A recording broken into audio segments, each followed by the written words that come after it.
You're different. Different is good. Different leads to success. Like, don't be a face of the crowd. Be the fucking crowd. Let's be our own damn crowd. So that's one of our matches. And same like our football players, we're seeing too many of them go by the wayside right now. Because when their uniform comes off, they're like, oh man, I used to play in the NFL. I'm trying to shift that. No, dude, you play in the NFL. And you play in the NFL is not who you are. What's behind your rib cage? They got you to put those hours in and outwork the world, but not by a little, by a lot, and beat out millions upon millions upon millions to play on this level. That's who the fuck you are. That suddenly just doesn't leave when your uniform comes off, but who reminds them of that? Jay Glazer, welcome to the show, man. Thank you, man. I appreciate you having me. I know we got a lot of mutual friends there, so it's pretty cool that our paths cross like this. We do, and I'm very excited to do it. And I read the book Unbreakable. It is absolutely extraordinary. You actually made me emotional several times. Yeah, caught me a little off guard, if I'm honest. And literally don't judge a book by its cover, right? No joke, man. That obviously takes on some pretty serious implications as you read the book and begin to learn your struggles with anxiety and depression. But first, I want to start with the Unbreakable side. You've achieved just the absolute highest levels of success in your area. It's really unbelievable, very impressive, the career that you've had. Yeah. But I didn't know the 10 years of struggle that led up to it. And I'd love to start there because I think that, as somebody who really prizes relationships, playing the long game, your career is a beacon of hope for a lot of people to do things the right way.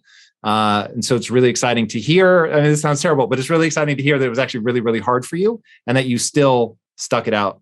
So tell us a little bit about why you were prepared to endure the level of suffering and rejection instead of just getting, a normal day job. And now it's crazy because now I look back, now I know why. And the why was my depression, anxiety. But because of my grave, because of my darkness, I don't know how it is to wake up and like myself or love myself, and from the inside out. Like I wake up like this, it's every day of my life, and it fucking sucks. It's just the truth of it. And so as a result of me not knowing how to kind of build myself from the inside out, I had to go do everything that I could to try to get some love from the outside in. That makes sense. Those first 10 years of my career, man, living in New York City. And you're right, adversity is a gift. And it gets you. Why do you say it's a gift? Because you find out who you are. And because nothing happens by doing things that are easy. Like, listen, I've trained a lot of football players I started an MMA cross-training program for this, for when I stopped fighting, for NFL players. And I've just given like this simple thing. Hey, man, find out who the best is and do more than them. That's it. Right? You want to be the best, find out what Tom Brady does, do more than him. Find it. And I used to tell players this all the time. They're like, oh, we can't do that. I'm like, well, if y'all want to be great, that's what it is. So that's the adversity part. You got to outwork the world. And one of the things my dad taught me early was, if you want your dreams come true, be loyal, and loyalty is a dying art and a lost art. But be the most loyal dude on the planet and outwork the world. And so for me, I finally got a break, if you will, cover the Giants in '93, which is 4 years after I started making zero money.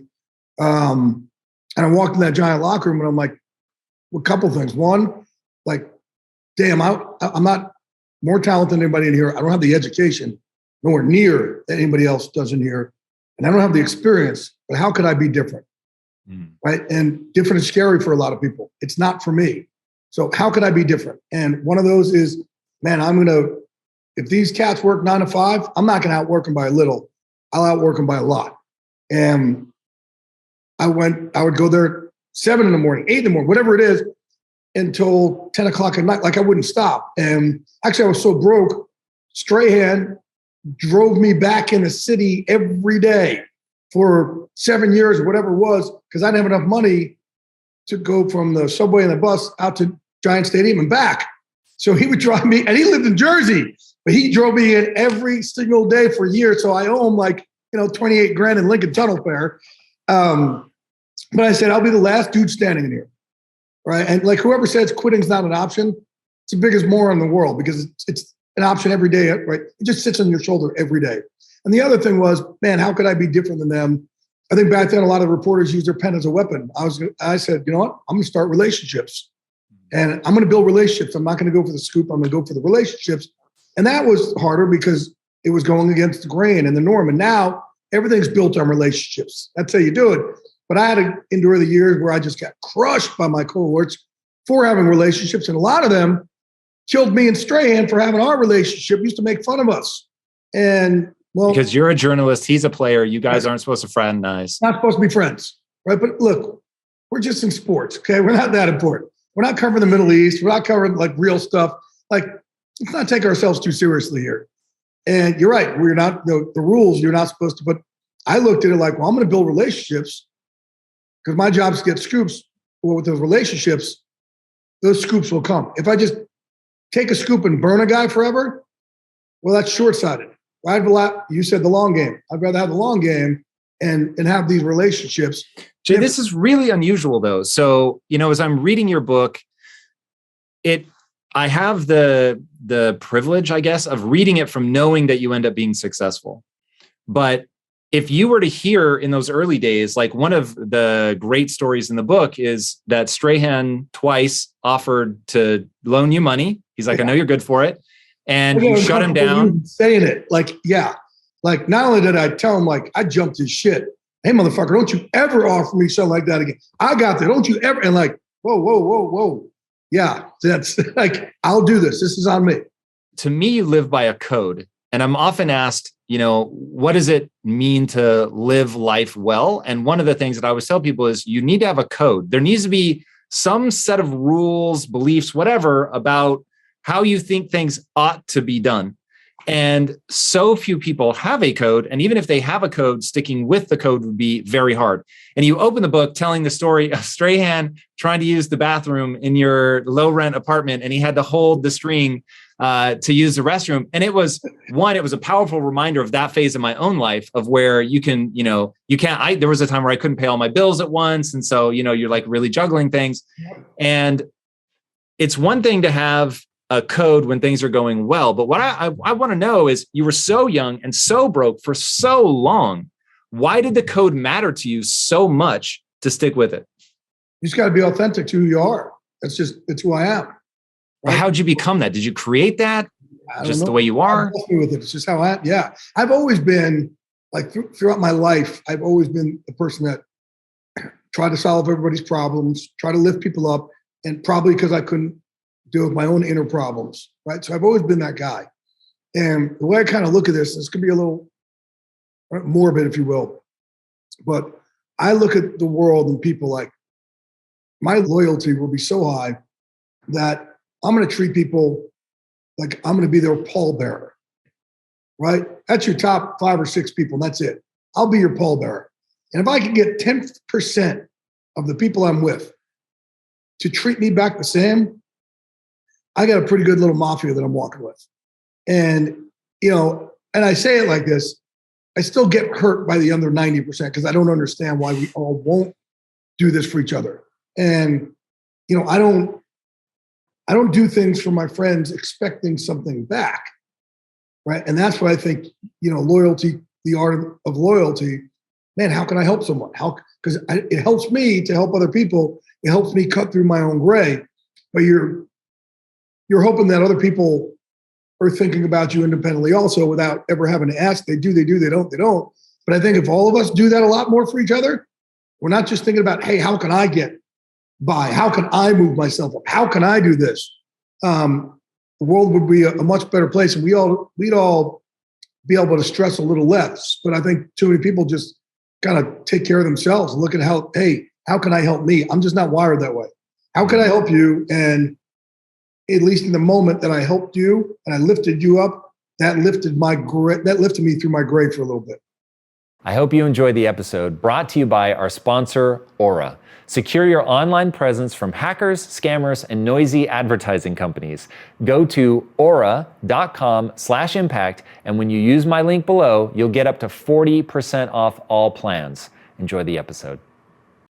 All right, so we should probably define this idea of the gray and the slivers of blue. I think it's it makes a lot of sense to me that the being loyal and being there for people and trying to help them and elevate them would work. Certainly so I've struggled with anxiety tremendously. And what I find is on the days that are the hardest, if I can do something where it forces me to be high energy, to be helpful, to engage, to try to be of service, that it really changes my neurochemistry, like dramatically. Yes. And you do an extraordinary job of detailing that in the book. So what is the gray and what is the blue? The blue, I'm still trying to figure out. The gray is, it's what I wake up in every day. So the gray is depression and anxiety. And for me, ADD, I got everything. I got ADD, elemental shit, I got everything. But it's the gray is depression. And I think in the book, I say it's equally messed up twin sister anxiety. And they got their own schedule. They make the rules a lot. Like I just brought up Strahan to you. And I don't know what your anxiety attacks are like, but mine are, they range, but sometimes I find myself actually, I have a lot of anxiety attacks on the air, going on the air, which is weird because I feel really great, like in a gym, in a cage, when people are punching and kicking me, my teammates, I'm golden. On camera, I'm great. The rest of the world, I struggle. Like I'm great in chaos. I suck in calm. And a lot of times I'll create chaos when it's not necessary because I don't feel worthy of the calm. And that's what the gray does. So sometimes my gray, I'll literally be on camera. I call it wrestling with my abuser.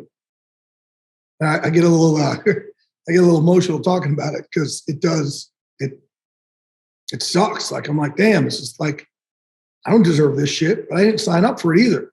So I can't ever stop fighting against it. So I'll sit there sometimes on TV talking to myself while I'm talking to you at home with this fake smile that I have on, trying to pull myself out of it when I'm actually like, please just let me go. Like, leave me alone. Like, let me just, please not now. Like, and I just start sweating. And the gray itself is how I kind of wake up in the morning thinking the sky is falling, not worthy of being loved, so everybody must hate me. People must be against me. And it's not true. It's not real. But that's what it feels like. And it's a physical thing for me too. Like I feel it behind my rib cage and I feel it on the left side of my gut. You hear about, right? You feel something in your gut or gut punch. And that's how I feel. And so I was talking about Strahan a couple of weeks ago. I had anxiety and depression. I usually don't get woken up by them. But this one woke me up in the middle of the night. And man, it kicked my ass. And I told Michael, I said, hey, and this isn't the book because this just happened 2 months ago. We were supposed to have dinner. I said, hey, dude, man, I can't have dinner tonight. And he said, what's up? I said, man, I just had one of these gray days, man. This thing just got me. And I just need to get some sleep. And he's like, you want me to come over? I said, nah. And he said, you want to talk about it? I said, nah, I'm good. And in 30 years we've been friends, that's the first time I've ever told him that I was struggling in a day. Whoa. First time, 30 years. And he said to me, why have you never told me? I said, I don't make up the rules of this shit. For some reason, I had shame with you.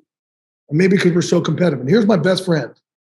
And I'm able to write it in a book and tell the world, but I couldn't tell him. And I would have had somebody to turn to for the last 30 years about this that I could talk to. But again, I don't make the rules up for this shit. And what I have realized, and I want all your viewers and listeners to know, when I have opened up to him and other people in the most doodly of sports, football and fighting, it has gotten us so much closer together. It's bonded us in such a way.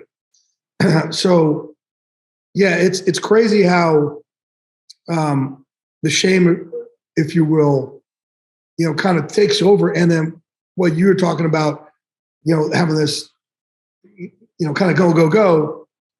So when you see me on TV, a lot of it is like, man, I'm trying to pull myself up out of it. So I have this larger than life personality, which the depression and anxiety led me to. And thank God, because it's led me to where I am.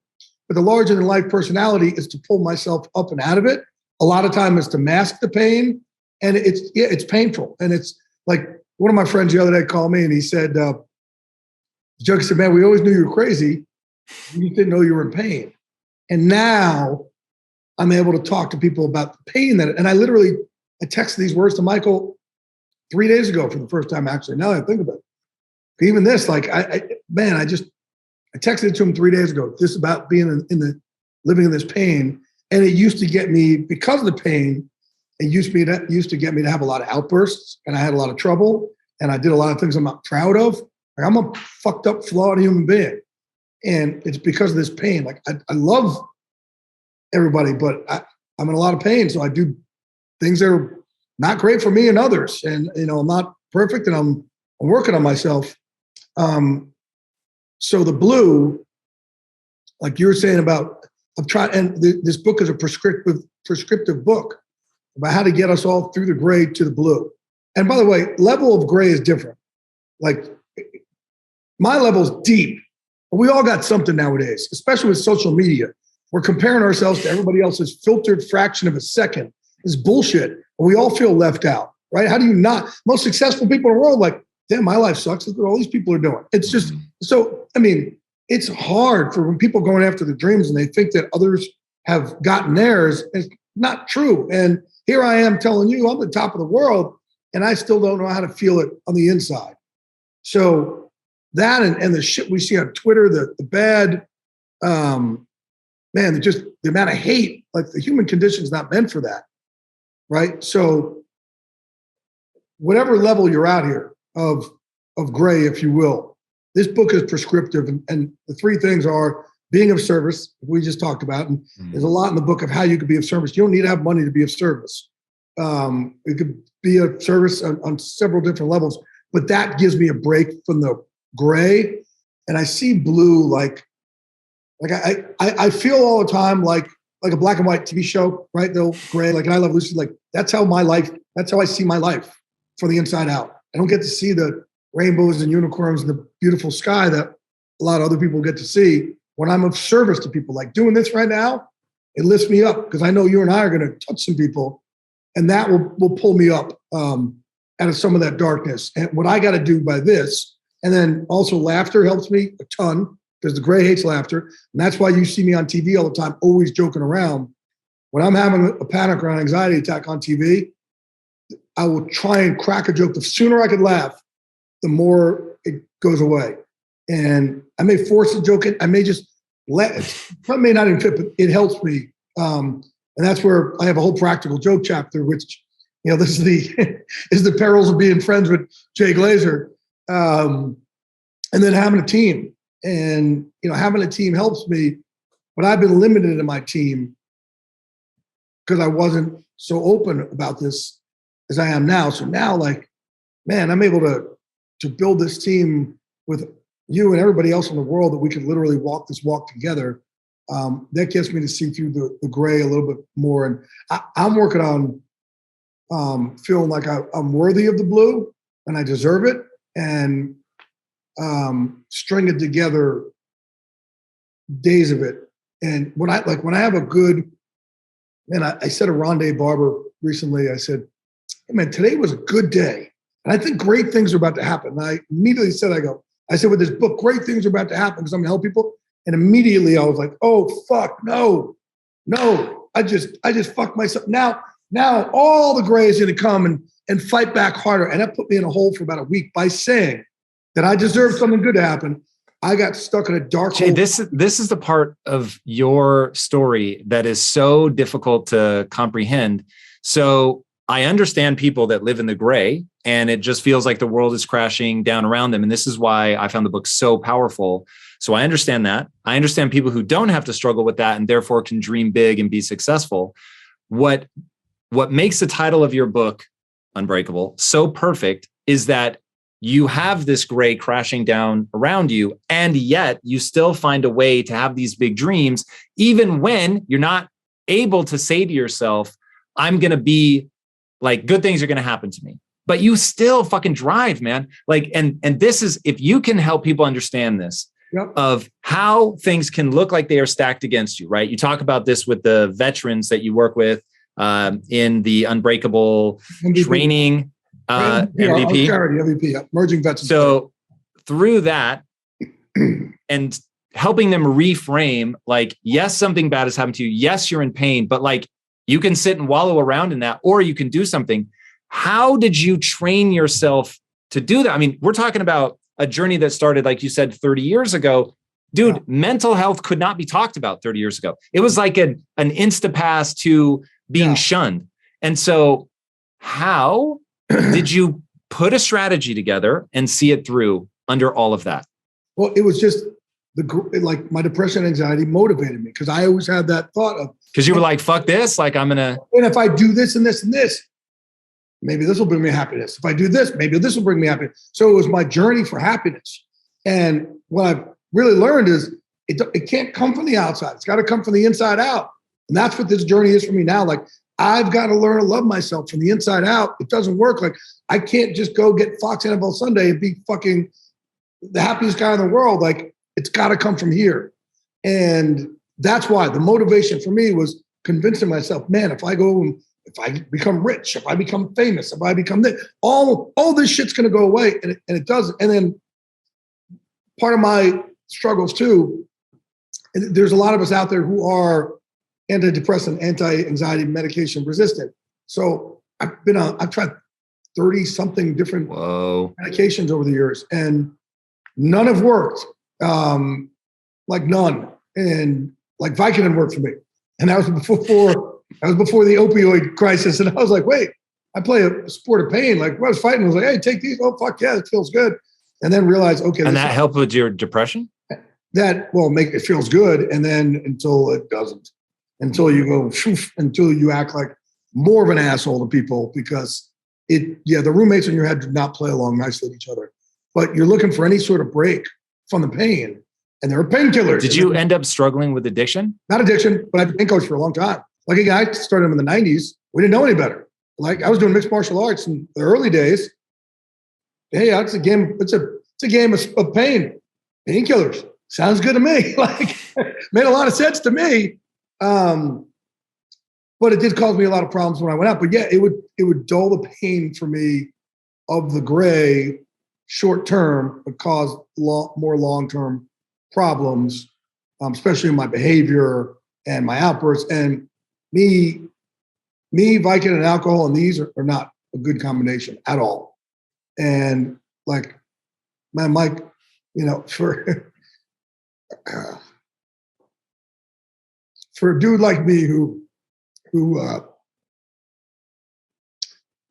really thinks like, man, it's so hard to be my friend, and my friends are getting people. I'm too much for my crew. I've done a lot of fucked up shit over the years, and here they are still with me. And I get choked up because it's like, sometimes I realize when I say it and things like that, like, damn, maybe I'm not as bad as I thought. Like, they're still with me. Like these Strahans and these Constance Schwartz, and Mike Marini and my Andrew Whitworths of the world, man, these people are still by my side, despite me having these blow-ups. The Randy Couture's and the Chuck Liddells, despite me having these meltdowns, they're still there. So maybe I'm not as bad as I think, but it takes things like that for me to, I don't know why it just hit me so hard right there. It did, but because I don't talk about the drug side of it, rarely ever. So yeah, they've been out with me with a lot of manic moments, if you will, caused by that. So it's something I've had to curb. But that's the motivation of Ben. I'm trying to find the outside love so much where it gives me enough of a break where I can kind of be on this ledge here as I'm working on how to love myself from the inside out. Like, I'm worthy. The universe is not against me. And the sky is not falling. It hasn't fallen all this time yet. I wake up every day feeling like it's going to. And a lot of people, successful or not, have that same fear, but no one talks about it. I'm like, fuck it, I'm going to talk about it. I'm going to put it all out there for us. So we are, like, literally, I say, we walk this walk together. 2021 has seen over 1 billion records get hacked from major social media sites, national grocery store chains, cryptocurrency exchanges, pharmacies, and phone and internet providers. Aura is a new type of security service that helps protect your online accounts, internet connection, and devices with one simple subscription. Aura's apps will also protect your devices from malware and encrypt your Wi-Fi connection so you can shop, bank, and stream online securely with an easy online dashboard and alerts sent straight to your phone.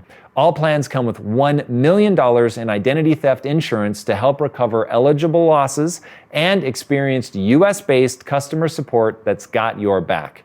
So, if you want to secure your online presence from hackers, scammers, and noisy advertising companies, go to aura.com/impact, and when you use my link below, you'll get up to 40% off all plans.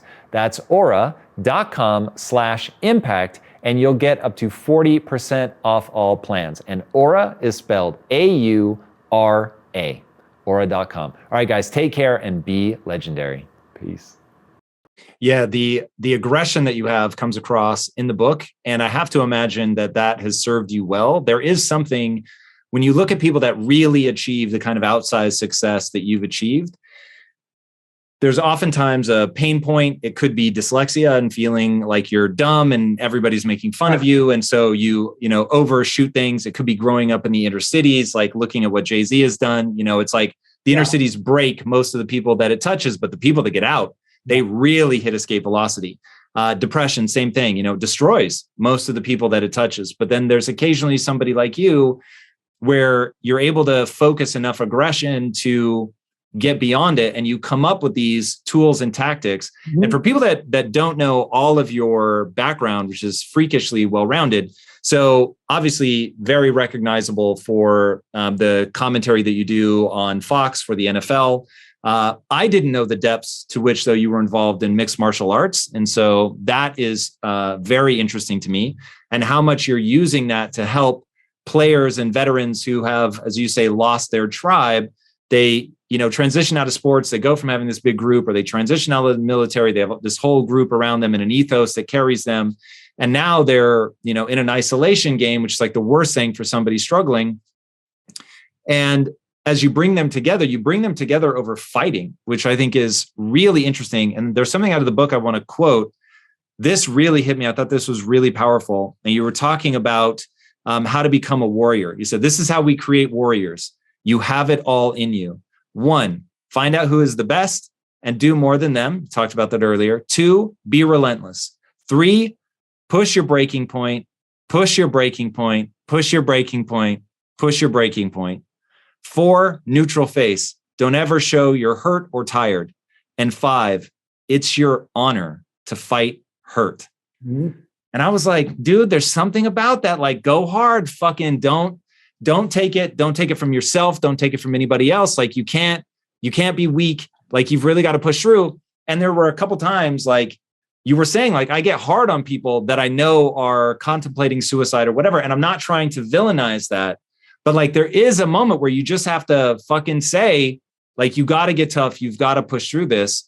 And I'm very curious, when you came to that, was it something you found early? Why is that universal? Like, because you seem to use that. I mean, from Demi Lovato, who obviously did not begin as a trained fighter, though I'm sure after a time with you, like, there's some pretty unexpected people. She can fight. Trust me. She can fight.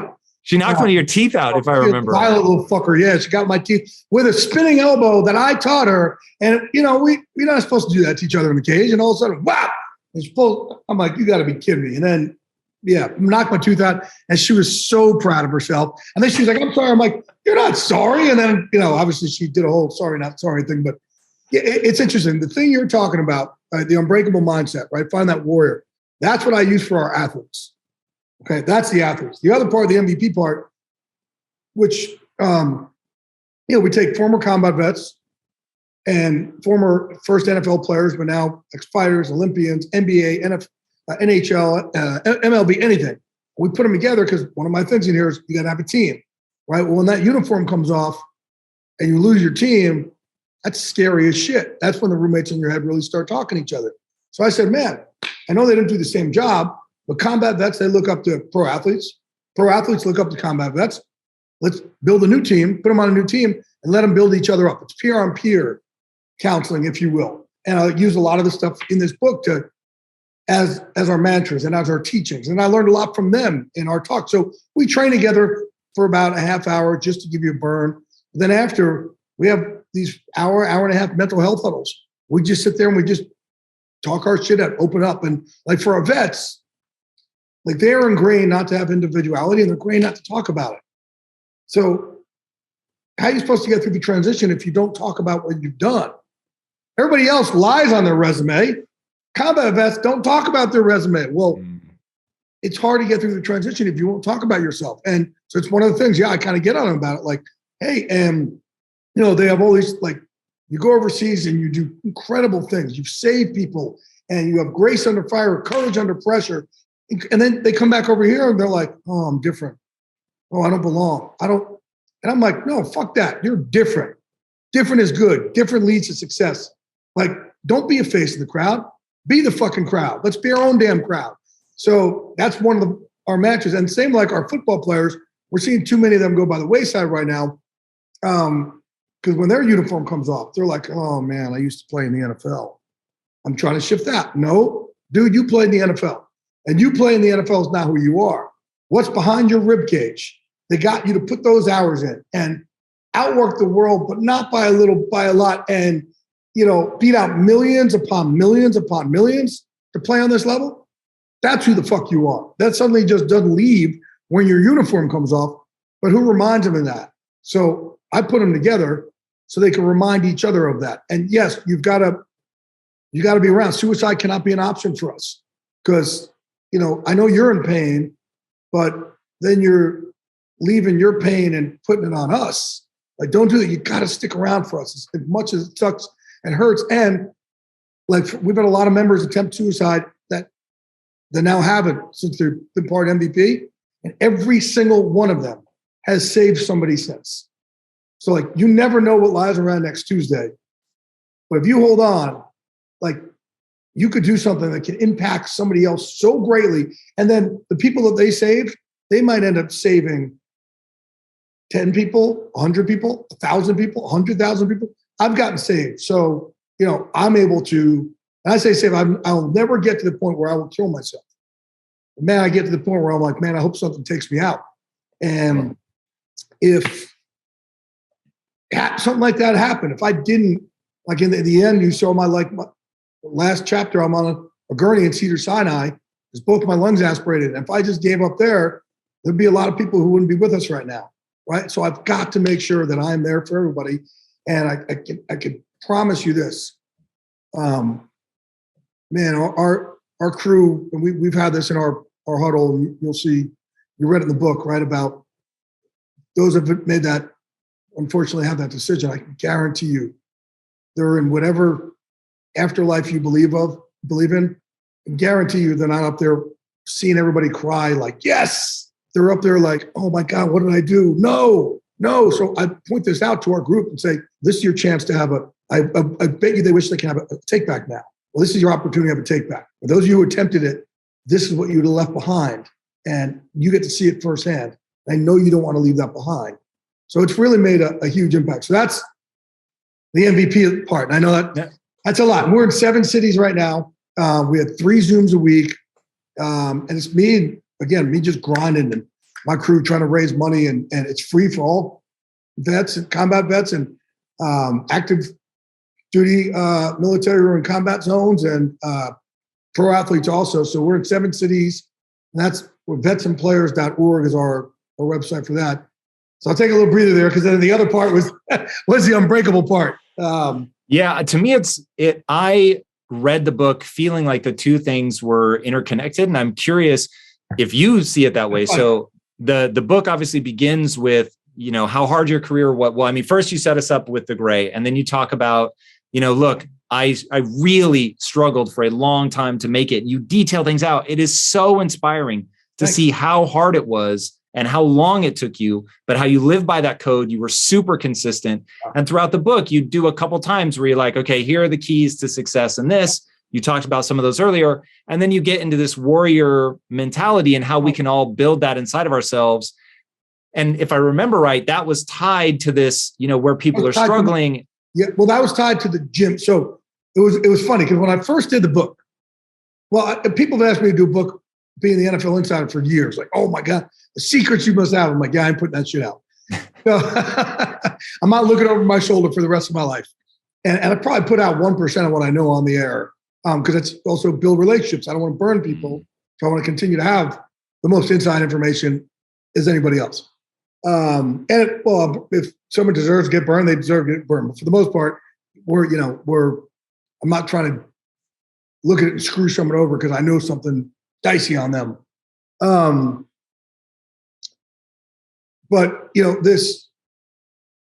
I'm at an event for a friend of mine, Mike Bayer, who just wrote a book. And I know him well. Right. And so Dr. Phil was there, and I think Dr. Phil threw the party, and all these people were there. And this woman walks over, these three women walk over to me, Jan, Lacey, and Carrie. And they said, okay, we don't know who you are. Everybody in this room is talking about you, but we cannot figure out what you do. Like, you're an actor? I said, no. And she goes, yeah, you're on Ballers with The Rock. I go, yeah, but I'm not an actor. I'm just playing my normal dickhead self, and that's because I'm friends with Dwayne. Well, okay, but you're a trainer and an MMA for Demi Lovato? Yeah, okay. No, but you're a vet. I said, no, I'm not a vet, but I have charity that's helped a lot of vets, and that's what I'm most proud of. And then Dr. Phil walks over and he says, hey, the Cowboys going to re-sign Dak Prescott or what? And they're kind of looking at him like, why are you asking the guy with the veterans and Demi and the baller guy that? I'm like, no, I do the NFL. And they go, all right, your shit's so confusing. Can we buy you a drink? And I said, yeah, I'll take a Sauvignon Blanc. They go, well, we didn't expect that either. So they ended up being my literary agents, and Jan Miller and Lacey Lynch and Carrie Thornton was the publisher. They were like, we need to do this book, especially when I started talking about MVP and how many lives we're saving and empowering over there. I said, we'll do it. So, but I always said, like, how am I going to do a book? Because I got 6 different careers going on because I've always done these crazy outlandish things to try to find the rainbow and just try and find the blue. So I've always had to push myself more and more. And in that book, Unbreakable, we have the #1 gym in the world. And that's what the name Unbreakable came from. It's my gym, where again, we're trying to push your breaking points. And there's 2 things about Unbreakable. There's a couple things Unbreakable that are really unique. One, we train you as a team, right? I talk a lot about teams. And as a result, we're the only gym in America. We got 0 mirrors in the gym. None. Because I don't want anybody's back turned to the rest of the team looking at themselves. We're in this together. And you'll have Demi Lovato working out with Sylvester Stallone and Wiz Khalifa coming over here doing this, and the head of this company over here and head of this company doing there, and this person doing, and like, it's just the weirdest shit you've ever seen. But we are a group team. We're a team. And I say, hey, you got a fight team. It's a scary world out there now. And I give you, like, man, I build good communities and a great locker room. So I'm like, I'm going to put a therapist in here because I'm telling you, we're going to build you from the inside out. That needs to be in mind, body, and soul. But this unbreakable mindset, okay? It's how I live life. It's how I coach our athletes to play. It's how I fight. And the moment I make the decision to get out of bed every day, which is a hard one for me, like the gray keeps me in bed, it's hard. And somebody just asked me this recently, like, how are you able to go after life and it's hard for you to get out of bed? The moment I make that decision, I get out of bed, like, yeah, I am going to be so relentless in everything I do. And look, I'm a little 5'7" Jewish guy, man. I got everything against me physically. So what I don't lack is that relentlessness of, man, I will push my breaking point so much. So as I push my breaking point, I look back and I go, man, I can't believe that used to be hard for me 2 weeks ago, 3 weeks ago, 4 months ago. And now I know I have more in the tank. But also, like the way we train, I do not stop. I don't stop until somebody goes, holy shit, get them off me. Right? And talk about our neutral face. And it's the complete opposite how I want everybody to be in life. So this is for athletics. I don't want anybody to show it. In life, I want you to talk about everything. It's one big, it's why does talking work so well? That one, while I agree, it feels counterintuitive. Not for this stuff. When I'm like talking to you right now, it's a fucking therapy session for me. It's great. Like the more we could talk, because we share, it bonds us. Because you probably have something that's going on also a lot. that resonates with you, and you're not going to feel so alone. And you may not, it's probably things that you won't share with other people that you're afraid to share, for shame or being judged, or I don't know if someone's going to like this. And all of a sudden we share it. Well, that's that team, right? We're bonding over something. You're not as alone, that you get to hear it. And maybe say to yourself, I was always afraid to say that. Nah, I don't have to be so afraid, because I'm not alone. I'm not the only one. I'm not the only one who thinks that. I'm not the only one who fears that. But the other part is, like, again, back to the athletics part. Our fighters cannot take a stool in between rounds. I want them pacing back and forth, pacing back and forth. And I want, their opponents to look at them like, why the fuck is Randy Couture not sitting down? Like, what's wrong with him? Why is he? It's a great story hurt? In the book. Right? Great, right? How is he not hurt? And man, I will just, like, our guys can't take us, no hands on our hips. I say neutral face, because I want to see, like, when you break someone in athletics and sports, in fighting or football, you could hear it. It's awesome. There's nothing like it. When I break somebody else's will, there is nothing freaking like it. It's like a branch breaks or a twig. You could hear it and feel it. And, I tell all our football players all the time, man, if you can do 3-minute rounds with a 1-minute break with us and you don't show it, you damn sure could do a 6-second round or 7-second round in the NFL field with a 1-minute break. And the moment you turn around, you see someone, I see someone gassing. I see someone with their hands on their hips. I see someone doing that. I forget I'm tired. I start sharpening my weapons even more. And then I start becoming more relentless and ramping up. So they'll beat my ass in the first round or two. We still got a couple of rounds to go. And eventually, every one of them, they're going to go, I did not sign up for this. Like, I tell them all, that game starts, that cage door locks. You better make that guy across from you beg to get out of that cage with you. That's your job. And again, we talk about the pain part of it. Man, I've ruptured L4, L5 4 times, L1, L2 twice, herniated C2, 3, 4, 5, broken this 7 times, broke my ankle twice, dislocated that, tore that. And every time I'm hurting, I don't tap out and go, oh shit, I'm not going to train today because I'm not feeling good. Instead, I'm like, man, if I could give this guy a handful, I didn't even win. If I can give him a handful and I'm only at 50%, man, that makes me a gangster. And it's your honor to fight hurt. My honor to fight hurt. Like, it's your honor to go out and drop 100 yards on someone with an ankle sprain or an elbow. But because it tells you something about yourself. Yes. And that's where, like, our crew, we don't really give a shit if we win or lose. And I learned, look, I've been around a lot of greatness, and God blessed me with the ability to communicate their greatness, I think, in a more relatable way and to the masses. And a lot of times what's normal to them is great. And they realize, bro, that's not normal. So the more I could teach people on how to be a champion, like, I'm a lousy competitor. As I've started to coach, I've gotten really good because now I get it. No one ever taught it to me in the past. Now that's my mindset. Like, if I'm hurt, dude, you will never, ever, ever, ever know. And in there, like, you'll never see me. Nothing. I'll never show it. Now, after I may pass out over there, that's fine. But during, that's one of the ways I'm going to try and break you non-verbally. Jay, there really is something. So people need to read the book, which I truly found extraordinary. And you're flirting with this dichotomy through this whole conversation, which I find so useful in real life, which is, okay, look, I'm teaching people how to be so hardcore. Don't show your weakness, break them mentally. You're like, you can hear it. And I love it. And yet you're also the guy that's like, I have a therapist in the gym because after, we spar for a little while, that's when, like, the real emotions come out. We can cry and really bond and heal. And something we haven't talked about, but that you go into great detail in the book is, all the ways, big and small, that you've served people and all the people that you've helped. It's incredible. When people read the book, they're really going to be impressed with the number of different ways that you serve. It's really pretty breathtaking. Which means we all can do it. That's why I'm showing it, because everybody could do it.